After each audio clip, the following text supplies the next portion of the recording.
I thought I would make this video for those of you who've tried to convert or want to convert your Darth Vader saber yourself. So here's how to take one apart.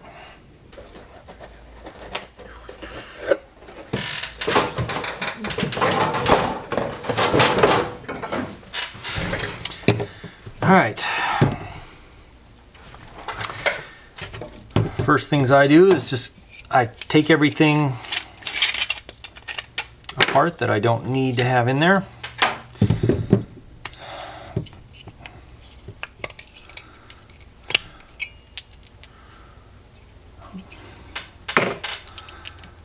And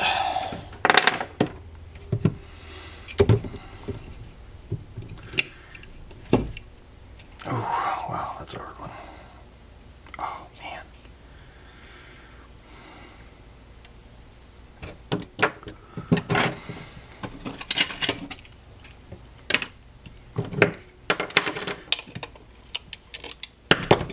The good news is with the conversion, I reuse this, or I don't reuse that.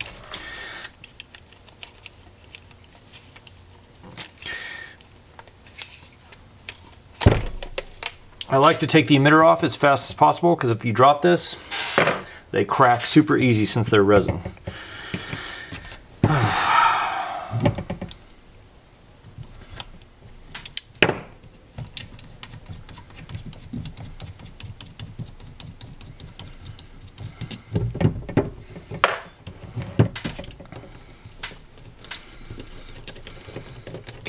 These two screws here, take that off, keep those screws, very important. And then we have this one right here. You don't need to save that if you get the conversion kit from TCCS, but you can if you want to. I tend to save everything until I'm positive I don't need it. Pop these resin wires off. I save them. Sometimes I reuse them. Sometimes I'm replacing them with the more accurate wires from Roy at 101 Guy. And sometimes the ones on the sabers that I get are in such poor condition that they're not worth keeping. Then these two screws here,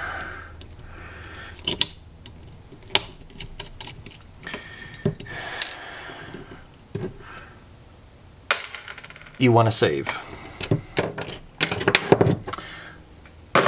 All right, so that frees that up.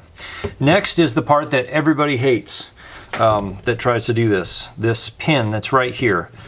So what I've done is taken a piece of 1/4-20 thread or a bolt or something and cut it down to be tiny so that I can place it on the opposite side here.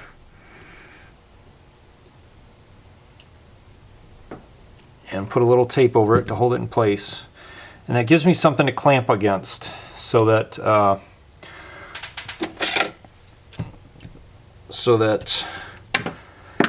my C-clamp can push on the head of the pin and not this here. Because the deal is you want to take the pressure off of this tiny little pin here, which is probably really difficult for you to see, and I realize that, but it is what it is. Let's see, I'm gonna do it this way, I guess, here. So get the C-clamp on that bolt as best I can. And then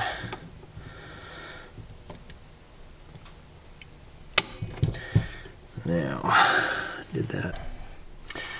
All right, once you have this clamped with a C-clamp or something like that, it's actually pretty easy, usually, to get this done. Let's see if I can do this way. You can either, if you have to punch it with a punch, you can, or but some pliers, usually I can put a little pressure on one side and force it through enough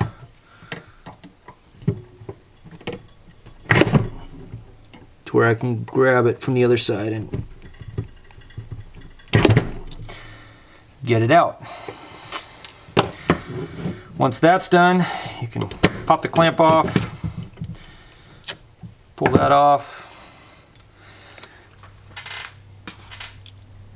and then start working the big pin out to that side, which sometimes doesn't go so well. There's two different versions of these. One has plastic all the way around. That one seems to come together or come apart a little bit easier than this version, which is a metal clamp, but that's usually a little stronger and longer lasting, it seems like. So I usually try and keep this stuff together so I don't lose any of it. Once that's done, a couple of Phillips head screws up here.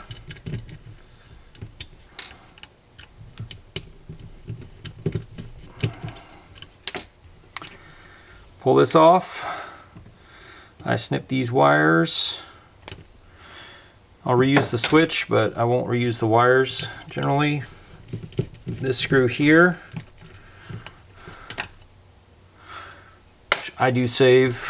I'm not sure if I need it all the time. Sometimes I don't, but, and then this center clamp is free.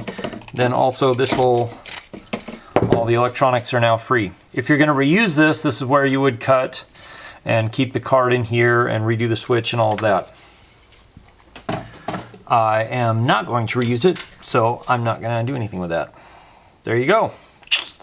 It is now ready for new installation.